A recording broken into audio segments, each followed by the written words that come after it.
Nasa Qatar ngayon si Vice President Sara Duterte para dumalo sa iba't ibang aktibidad kasama ang Filipino community.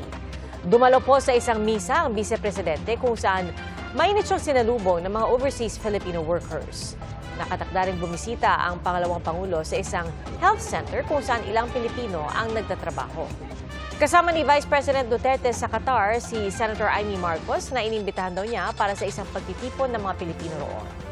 Pagkatapos sa Qatar, nakatakda ring bumisita ang Vice Presidente kay dating Pangulong Rodrigo Duterte sa the Netherlands.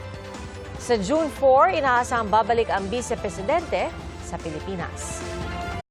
Mga kapuso, maging una sa saksi.